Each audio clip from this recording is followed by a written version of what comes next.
Hi, everyone, and thank you for joining us today. We've got a lot of exciting ground to cover, from innovative data solutions to sustainability challenges businesses are facing. As businesses face these environmental and social challenges head on, it's clear that data is no longer just a tool. It's a driving force shaping the future of ESG strategies. I'm Nineveh, co-founder of Falcor 8, where we partner with visionary leaders who are ready to drive sustainable change. At Falcor 8, we specialize in helping companies blend technology data and strategy to create meaningful impact in their sustainability efforts. I'm joined here by my amazing business partner, Elena Lockwood, who is an expert at crafting bold business strategies that help companies thrive in today's fast-moving world. And we also have with us here today the brilliant Simone from C2 Impact, an expert in guiding green tech companies as they transition from niche markets to mainstream adoption. Together, we bring a blend of expertise from different angles: business strategy, tech innovation, and sustainability, all with a common goal: to help businesses stay resilient in the face of emerging challenges, and how data and technology are shaping the future of ESG. If you've been following our conversations, you know we've been diving deep into the role of ESG and how businesses are essentially navigating this complex landscape. Today, we're back to that conversation and taking it further. We'll, be exploring how data and technology have become the driving forces behind ESG strategies. Whether you're running a multinational corporation or a smaller, more agile company, you've likely felt the growing importance of data in not just tracking your sustainability goals, but truly shaping your decision-making and long-term growth. So here's what we'll be discussing today. We'll start by talking about current real-world examples, showing how data-driven strategies can help businesses get ahead of challenges before they escalate. Then we'll take a closer look at the sustainability metrics companies are tracking today, from carbon emissions to water usage, and how these indicators can drive actionable change. We'll follow that by discussing how businesses can turn these metrics into KPIs that align with their broader goals, so they don't just check a box for sustainability, but actively drive success. And next, we'll highlight the role of technology and AI, focusing on how small to mid-sized companies are increasingly using scalable, affordable platforms to manage their ESG goals without the need for complex and expensive tools. And finally, we'll wrap up with some of the buzzing topics from Climate Week, from AI and energy efficiency to new tools for sustainability reporting, and discuss how these innovations are shaping the future of ESG. We're looking forward to digging into today's topics. So let's get started. Simone, have you been tracking the news lately? I mean, during the past week, I've learned a lot about Hurricane Milton and Hurricane Helene. Yeah, it's been quite a week, a couple of weeks on the weather front. So with Hurricane Helene fresh in our minds and Hurricane Milton threatening Florida, the importance of preparedness for environmental disasters is really front and center for individuals, businesses, and cities. These current events remind me of a recent conversation that I had with a friend who was visiting Vienna during severe flooding in Eastern Europe. While the nearby regions were hit hard, Vienna remained mostly unaffected. And I was curious, how did Vienna, a city also prone to flooding, fare so much better? It turns out that Vienna had been preparing for this for decades. Starting in the 1970s, the city invested in long-term flood infrastructure, and this proactive approach allowed Vienna to bounce back quickly, even while neighboring areas struggled. I have to say, just, wow, Vienna truly planned ahead. It's especially relevant now, given how quickly environmental disasters are escalating around the world. These back-to-back hurricanes, they show us just how critical proactive planning is for cities and businesses alike. Just like Vienna's decades-long flood strategy, these disasters remind us that preparation is key to resilience. So, what allowed Vienna to prepare so effectively, Simone? Yeah, I was truly impressed with their approach. Vienna's leaders understood their long-term risks and acted ahead of time. So over 30 years, which is a really long time to prepare, so we kind of need to speed this up, as I can see with recent events. So they built out a comprehensive flood management system that not only addressed the immediate risks, but also counted for future challenges. So they created a lake adjacent to the main river, built barriers and dams.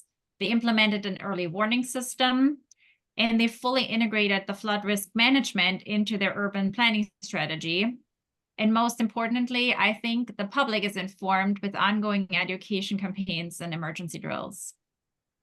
This is where it ties into ESG for businesses.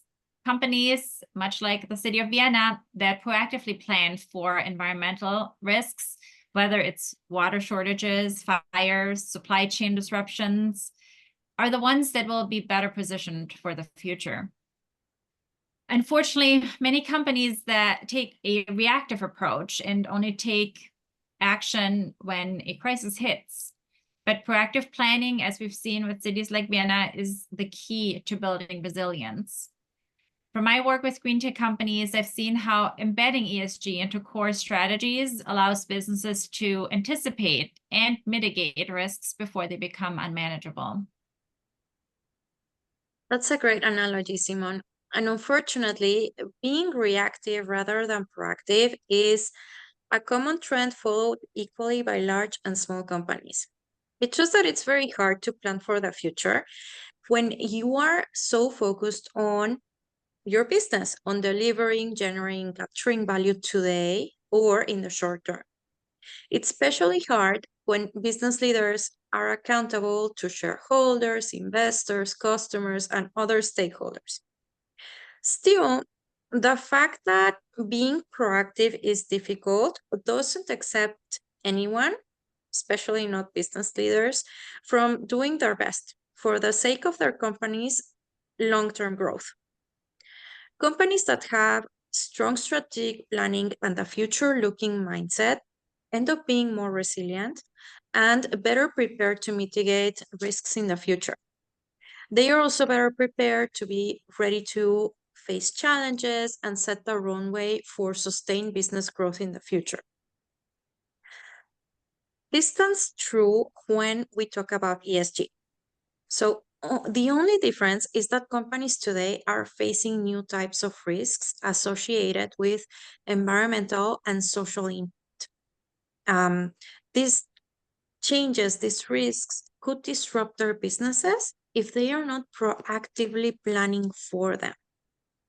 So one reason why companies are having a hard time preparing for ESG risks is that data might not be available yet. Another reason could be that even if the data is out there, companies don't know how to process it or how to extract meaningful insights from it. Some other times they don't have the right technology to create consistent reports.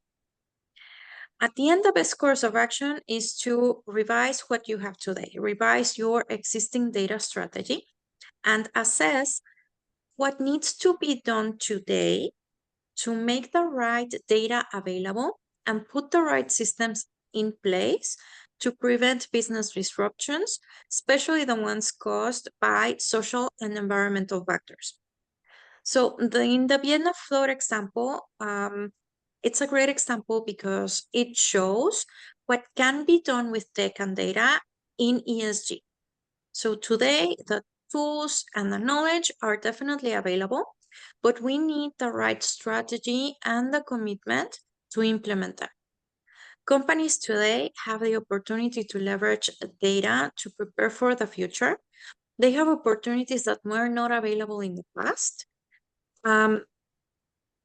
And it is time to act on these opportunities today. I mean, not everyone can be Vienna and prepare for 30 years, but if we want to be able to prepare for 2050, we need to start today.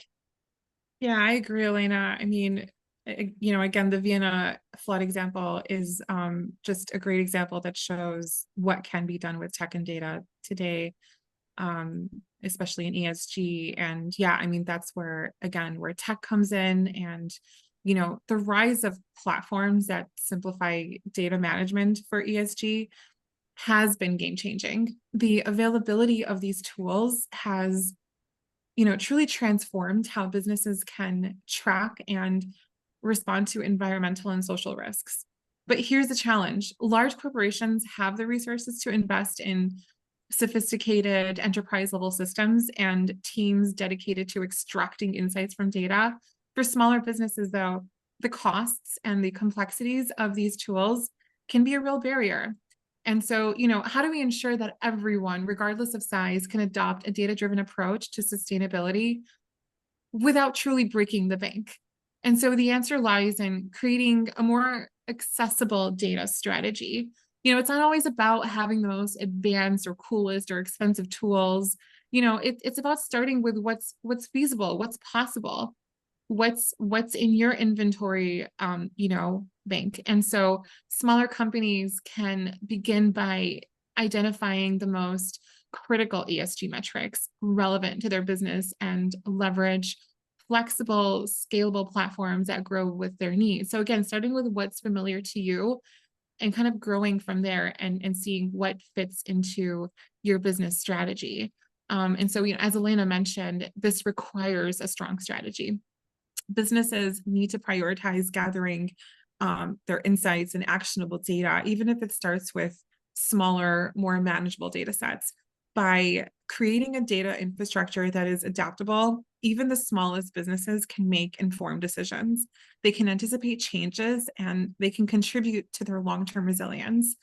This is where technology democratizes sustainability, helping companies both large and small make smarter decisions, proactively address ESG risks, and ultimately thrive in a landscape where sustainability is not just an option, but a necessity. And what's exciting is that this kind of accessible data strategy can help small businesses build resilience in the same way that Vienna fortified itself against flooding. By planning early, using available tools, and creating a flexible system that scales over time, these tools are there. And with the right mindset, any company can start integrating ESG into their core operations. And so, this brings me to my next question of how do we ensure that everyone can adopt a data-driven approach to sustainability without truly breaking the bank? This is actually a great question, and I agree with everything you just said. I think that in any sustainability journey, data serves as the foundation, but metrics are what gives you visibility into your risk scores. Metrics tell you if you are making progress, and they also tell you if you are close to meeting your goals. So today, big corporations gather big data, which at some point was great. The more data you had, the better. The problem is that big companies focused on gathering a lot of data without focusing as much on their data governance are just creating a very big problem for themselves. Among other things, data governance is the set of policies, processes, and standards required to make sure that your data is organized, consistent, and accurate. It tells you what data to collect, when, why, and what for. A very common issue that I've seen in many big companies, a very common issue that these companies experience today is that they have a lot of data. They don't know what to do with it, and they can't be sure if it's accurate. This means that reporting insights might end up not being true. So you might end up having insights that are not necessarily guiding you in the right way. So when this happens, reporting could be misleading decision making. Now you might be asking, okay, so how do we fix this huge issue to support the ESG reporting without breaking the bank? Okay, so the short answer is that fixing data governance at the enterprise level would be an extremely expensive transformation initiative. The longer, more detailed answer is that at some point, companies will have to dig into their data. And ESG could actually give them the perfect excuse to do so by starting small. So to adopt a data-driven approach to sustainability, companies need a data strategy. This means that they have to start backwards. The first step is to set clear sustainability goals that are aligned with your corporate mission.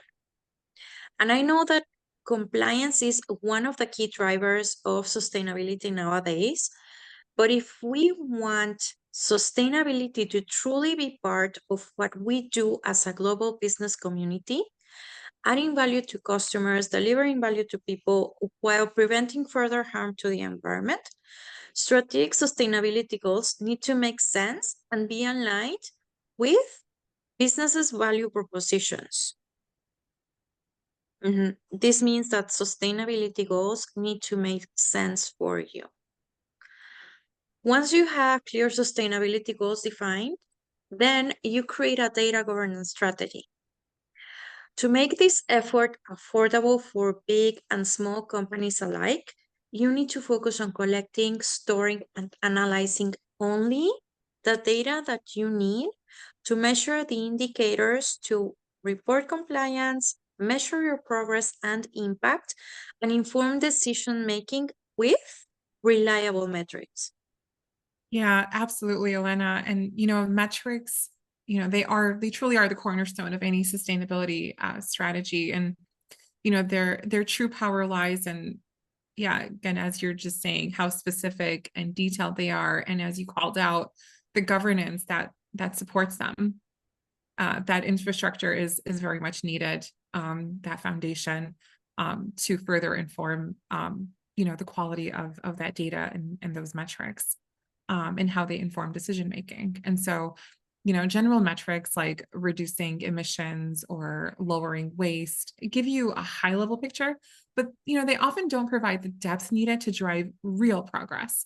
When you get specific with your metrics, such as tracking energy use by department or water consumption in different facilities or waste generated at each stage of the supply chain, that's when you unlock potential to make targeted, measurable changes. These detailed metrics allow companies to pinpoint exactly where inefficiencies lie and where the biggest opportunities for improvement exist. For instance, one facility may be performing well in water conservation, while another lags behind. By understanding these nuances, businesses can direct resources to where they're most needed and make adjustments that are both impactful and sustainable. The more granular the data, the more actionable it becomes, helping you shift from broad goals to precise initiatives that drive lasting change. And at this level of detail, it's crucial because it provides a clear path for continuous improvement. And, as you gather more specific data, you can refine your approach, ensuring that every adjustment is measurable and contributes to your overall ESG objectives. And so that brings us to the next question of, when it comes to sustainability, Simone, how can businesses ensure that their metrics are actually driving meaningful progress? As you're kind of started to get into that, it's really important to note that the more specific your metrics are, the more effectively they can guide meaningful progress. As you also said, general metrics like reduced emissions are a good starting point, but they don't offer the depth of insight needed to drive real change. Instead, companies should focus on granular tracking directly related to their business operations, something that they already do, and dive into monitoring supply chain waste or resource use on a facility by facility basis. So for instance, your Maryland location might need to focus on reducing emissions, while your Texas location may need to really address the water usage because that would be critical to prevent production delays. So tracking data at this level of detail gives you clarity on where inefficiencies and risks lie, helping you identify the greatest opportunities for improvement. Another example, by monitoring energy use at the facility level, you can pinpoint which locations are over-consuming and then target those areas for improvement. The same goes for waste management. If you monitor waste produced at different stages of production, you can spot where excess is occurring and then make targeted changes to reduce it. So this specifically allows companies to make adjustments that are both impactful and measurable. And additionally, these metrics can create a feedback loop where continuous improvement becomes part of your operational DNA. As you implement changes, you can track the results in real time, measure the impact, and then refine your approach. This transforms data from just being a static report into a real dynamic tool for driving ongoing progress for your company. Yeah, absolutely, Simone. And, speaking of granularity, this is where KPIs come in, and so KPIs, AKA key performance indicators, really take those metrics and turn them into strategic actionable goals. Think of KPIs as the map that directs you to your sustainability targets.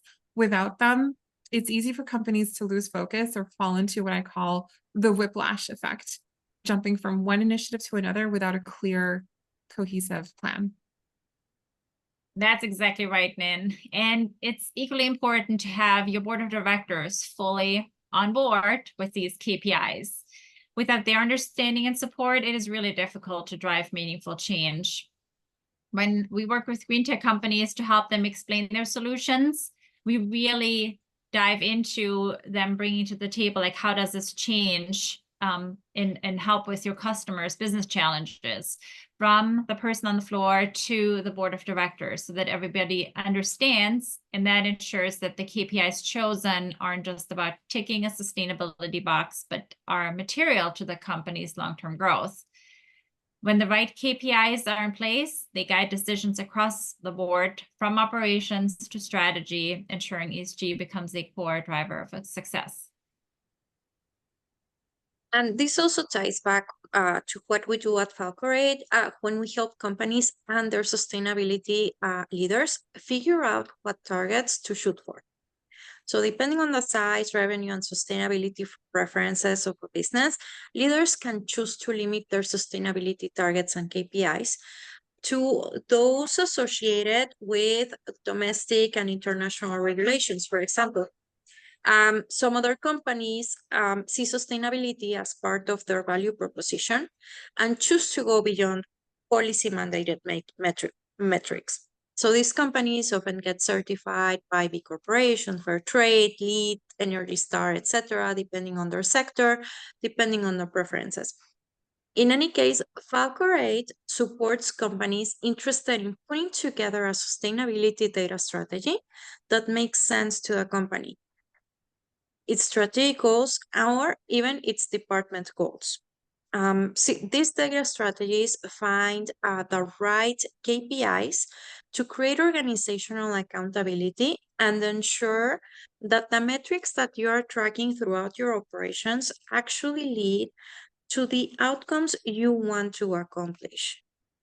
Yeah, absolutely, Elena. And, now diving into the tech side, the exciting part is that technology has made it easier than ever for businesses to track and, to manage their sustainability data, whether it's using sophisticated platforms or tools like Power BI and Tableau for advanced analytics, or opting for more user-friendly platforms like Airtable or Smartsheet. The key is finding a system that fits your business needs and can scale as you grow. What's important is that these tools give companies the ability to collect, visualize, and act on their data in real time, allowing for better decision-making and alignment with long-term ESG goals. So as businesses grow, this ability to scale their data infrastructure becomes crucial for maintaining efficiency in operations. It's not just about tracking metrics, it's about integrating them into a day-to-day operations to make informed decisions that drive both sustainability and business outcomes. The tools available today are flexible, they are scalable, and allow businesses to start with the very basics and expand their data capabilities as they grow. This makes it easier for any company, regardless of size, to collect, to analyze, and to act on their data, ensuring that sustainability remains a priority as they scale. And this is where the power of data truly comes into play. it's not just about tracking progress, but it's also about embedding these insights into core business processes. Simone, I think you can probably speak more to how this integration looks on an operational level. Sure. So embedding ESG data into day-to-day decision-making is where the magic really happens. It's not just about tracking metrics for a report, it's about using those metrics to guide how you operate and optimize your resources.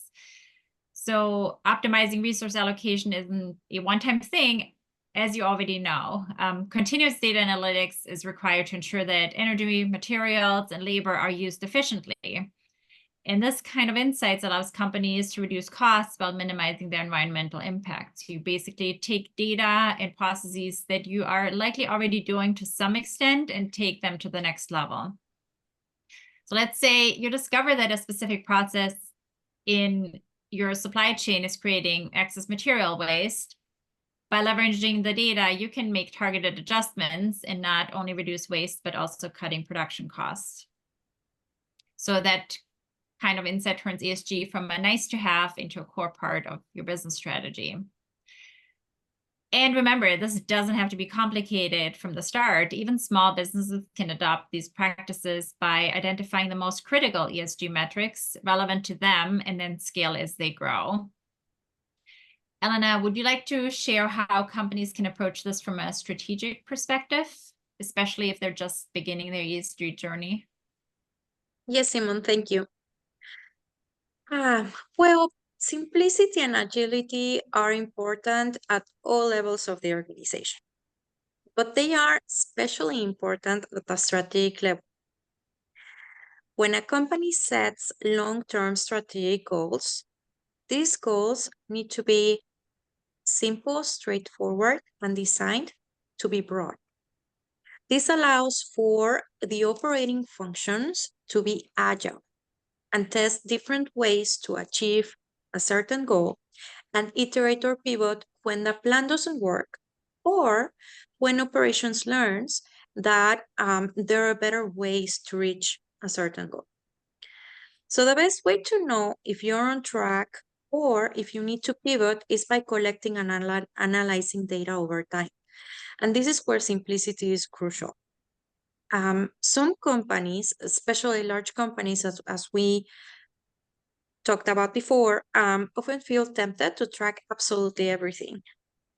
However, by keeping it simple and tracking only the data that is going to give you the insights that you need for effective decision-making is way more efficient.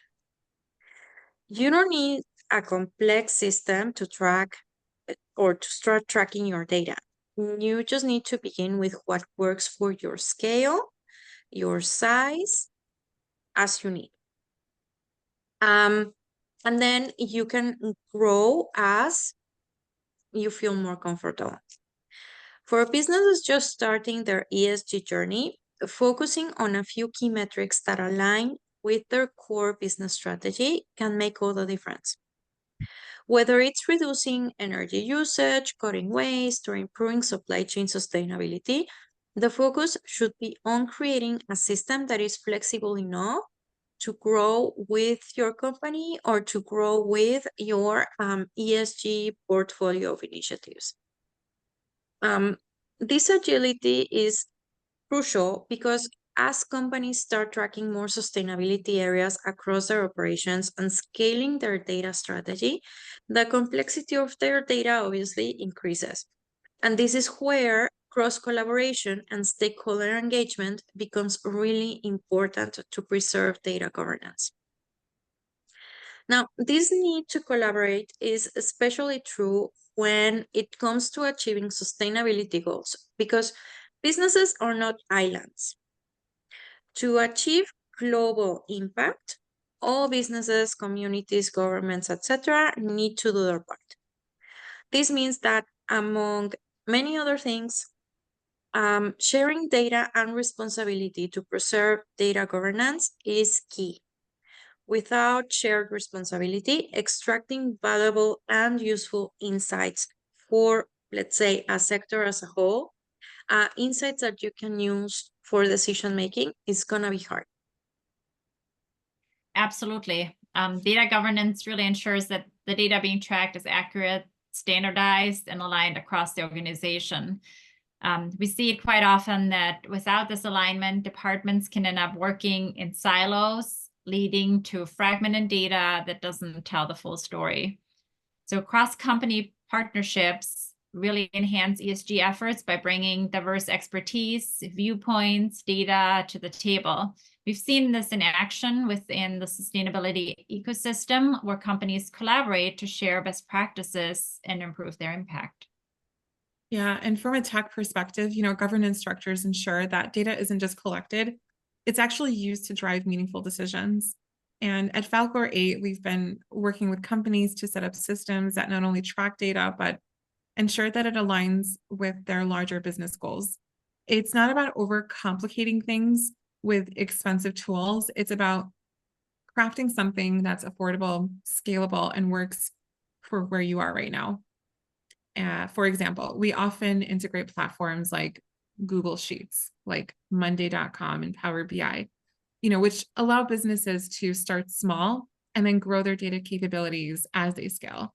The key is making sure that every department is on the same page, working towards the same goals, so that data isn't just sitting in silos. And with the right structure, companies can make smarter decisions and anticipate those challenges, further ensuring that they're always moving forward together. And, finally, let's dive into some of the most buzzworthy topics that emerged from Climate Week this year.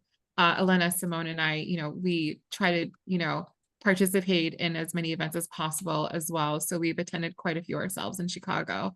And so, there's been a lot of talk around how AI is reshaping energy efficiency.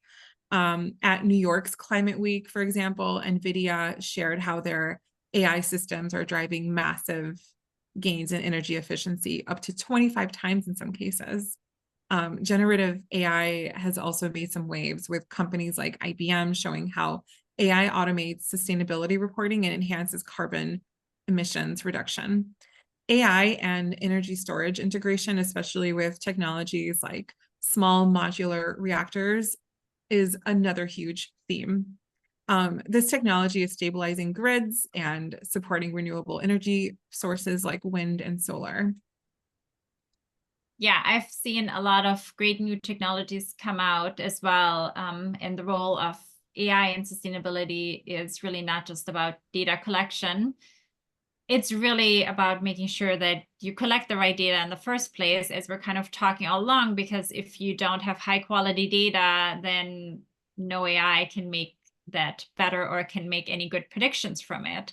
But if you implement the right systems, track the right data, track high quality data, then using that data can really help you to forecast potential risks and help you predict potential environmental impacts and help you just be prepared before certain things hit you and become a crisis. Exactly, Simone. To me, this year's Climate Week was especially interesting because several companies had a chance to showcase their work and their AI-powered platforms that predict not only environmental risks, but also social risks in many cases. So, for example, Google is predicting floods. Microsoft is analyzing satellite images to predict deforestation, track water levels in reservoirs, and monitor air quality. IBM is using weather, climate, and operational data to forecast natural disasters, supply chain disruptions, and regulatory compliance risks, which I find amazing. Another example, which is actually my favorite, is Salesforce. So Salesforce AI tools help organizations track and predict social risks, such as unethical labor practices or community pushback on certain projects. So by analyzing social media sentiment data, public feedback, and community engagement, companies can anticipate reputational risks and address social issues before they lead to public backlash or regulatory scrutiny. So I guess that, I mean, technology, especially AI-powered platforms, are really trailblazing and creating great momentum for ESG and pushing forward the sustainability agenda. Yeah, with that, we've covered how data, technology, and collaboration are reshaping the ESG landscape for businesses of all sizes. Whether you're a large corporation or a small business, the key takeaway here is that, data is not just about compliance or tracking, it's about preparation and action. Thank you all for joining us here today, and let's continue to explore how we can use data to build a more sustainable future. Thanks, Lynn. Thanks, Simone. Thanks, everyone who joined the call today. We hope you are living with new insights on how to leverage data and tech for sustainability. Be sure to check out our previous talks in the CSO series and stay tuned for more resources. If you're interested in learning more about Falcorate or C2 Impact services, feel free to reach out. We are at falcorate.com and c2impact.com. Thank you all, and I'm looking forward to seeing more incredible changes that will be driven out there with data and technology. And let's continue this important conversation. Thanks everyone.